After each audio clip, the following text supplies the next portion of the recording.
The other main type of theory, of which Locke is a representative, maintained that civil government is the result of a contract, and is an affair purely of this world, not something established by divine authority. Some writers regarded the social contract as a historical fact, others as a legal fiction. The important matter for all of them was to find a terrestrial origin for governmental authority. In fact, they could not think of any alternative to divine right except the supposed contract. It was felt by all except rebels that some reason must be found for obeying governments, and it was not thought sufficient to say that for most people the authority of government is convenient. Government must in some sense have a right to exact obedience, and the right conferred by a contract seemed the only alternative to a divine command. Consequently, the doctrine that government was instituted by a contract was popular with practically all opponents of divine right of kings. There is a hint of this theory in Thomas Aquinas, but the first serious development of it is to be found in Grotius.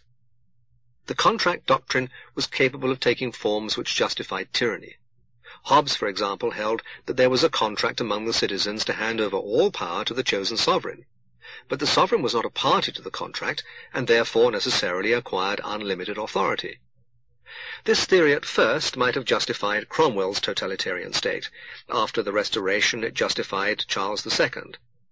In Locke's form of the doctrine, however, the government is a party to the contract, and can be justly resisted if it fails to fulfill its part of the bargain. Locke's doctrine is in essence more or less democratic, but the democratic element is limited by the view, implied rather than expressed, that those who have no property are not to be reckoned as citizens.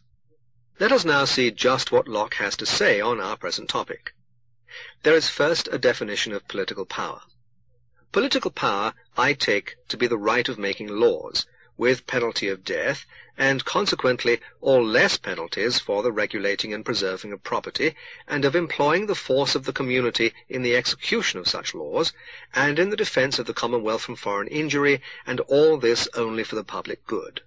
Government, we are told, is a remedy for the inconveniences that arise in the state of nature from the fact that, in that state, every man is a judge in his own cause.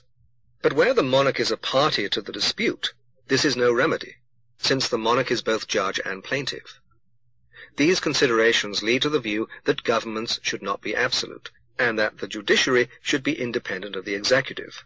Such arguments had an important future both in England and in America, but for the moment we are not concerned with them. By nature, Locke says, every man has the right to punish attacks on himself or his property, even by death. There is political society there, and there only, where men have surrendered this right to the community or to the law.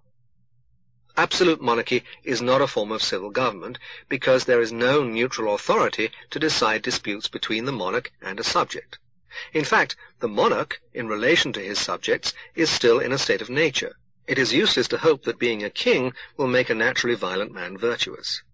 He that would have been insolent and injurious in the woods of America would not probably be much better in a throne, where perhaps learning and religion shall be found out to justify all that he shall do to his subjects, and the sword presently silence all those that dare question it.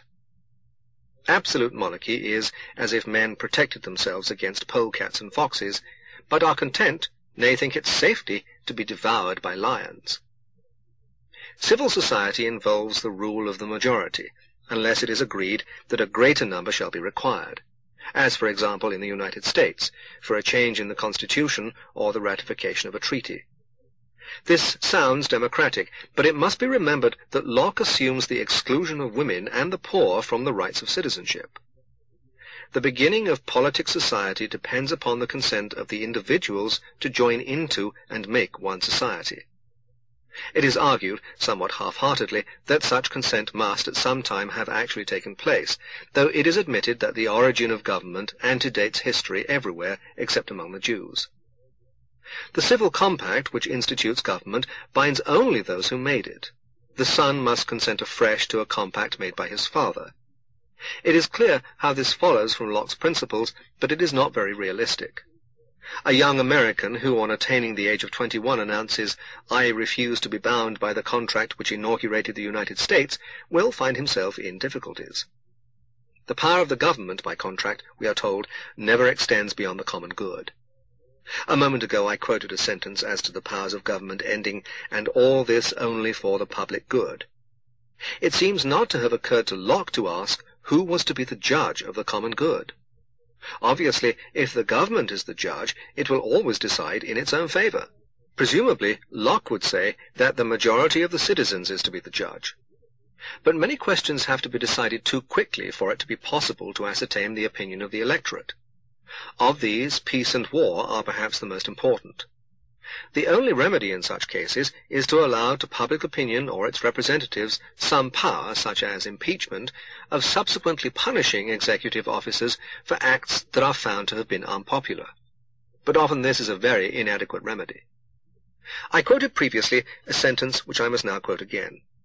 The great and chief end of men uniting into commonwealths and putting themselves under government is the preservation of their property. Consistently with this doctrine, Locke declares that the supreme power cannot take from any man any part of his property without his own consent. Still more surprising is the statement that, although military commanders have power of life and death over their soldiers, they have no power of taking money. It follows that in any army it would be wrong to punish minor breaches of discipline by fines, but permissible to punish them by bodily injury, such as flogging. This shows the absurd lengths to which Locke is driven by his worship of property. The question of taxation might be supposed to raise difficulties for Locke, but he perceives none. The expense of government, he says, must be borne by the citizens, but with their consent, that is, with that of the majority. But why, one asks, should the consent of the majority suffice? Every man's consent, we were told, is necessary to justify the government in taking any part of his property. I suppose his tacit consent to taxation in accordance with majority decision is presumed to be involved in his citizenship, which in turn is presumed to be voluntary. All this is, of course, sometimes quite contrary to the facts. Most men have no effective liberty of choice as to the state to which they shall belong, and very few have liberty nowadays to belong to no state. Suppose, for example, you are a pacifist and disapprove of war. Wherever you live, the government will take some of your property for warlike purposes. With what justice can you be compelled to submit to this? I can imagine many answers, but I do not think any of them are consistent with Locke's principles. He thrusts in the maxim of majority rule without adequate consideration, and offers no transition to it from his individualistic premises except the mythical social contract. The social contract, in the sense required, is mythical even creating the government in question. The United States is a case in point. At the time when the Constitution was adopted, men had liberty of choice. Even then, many voted against it, and were therefore not parties to the contract. They could, of course, have left the country, and by remaining were deemed to have become bound by a contract to which they had not assented. But in practice, it is usually difficult to leave one's country, and in the case of men born after the adoption of the Constitution, their consent is even more shadowy. The question of the rights of the individual as against the government is a very difficult one. It is too readily assumed by Democrats that when the government represents the majority, it has a right to coerce the minority. Up to a point, this must be true, since coercion is of the essence of government. But the divine right of majorities, if pressed too far, may become almost as tyrannical as the divine right of kings. Locke says little on this subject in his Essays on Government, but considers it at some length in his Letters on Toleration, where he argues that no believer in God should be penalized on account of his religious opinions. The theory that government was created by a contract is, of course, pre-evolutionary.